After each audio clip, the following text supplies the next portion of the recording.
लड्डू गोपाल अवधी भाषा पे एक छोटा से भजन गाने जा रही हूँ। आप सभी को अच्छा लगे तो लाइक करना, कमेंट करना, शेयर करना। जय माता दी, हर हर महादेव की जय। तोहरा बैल मर कहवा बैल नहीं बान्हबे भोला।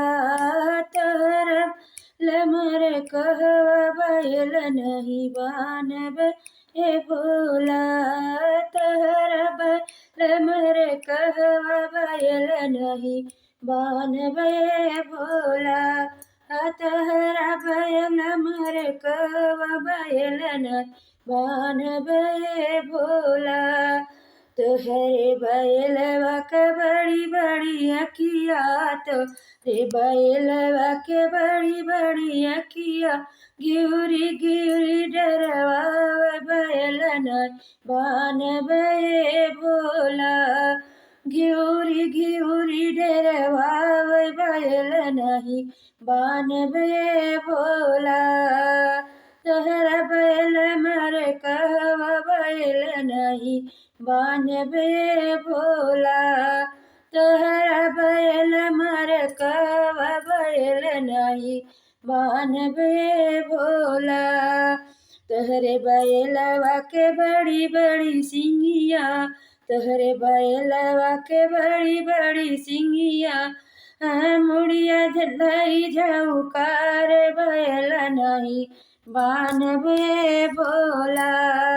मुड़िया निहुरी झउकार बैल नहीं बान्हबे भोला। तोहरा बैल मर कहवा बैल नहीं बान्हबे भोला।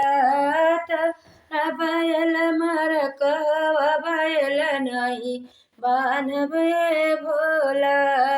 तोहरा बैल मर कहवा बैल नहीं बान्हबे भोला। तोहरे बैलवा के बड़ी बड़ी गोड़वा, तोहरे बैलवा के बड़ा बड़ा गोड़वा, दौड़ी दौड़ी डर पावै बैल नहीं बान्हबे भोला।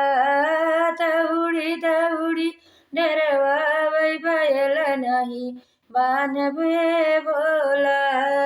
तोहरा बैल मर कहवा बैल नहीं बान्हबे भोला। तोहरा बैल मर कहवा बैल नहीं बान्हबे भोला। बैल नहीं बान्हबे भोला, बैल नहीं बान्हबे भोला। तोहरा बैल मर कहवा बैल नहीं बान्हबे भोला। तोहरा बैल मर कहवा बैल नहीं बान्हबे भोला।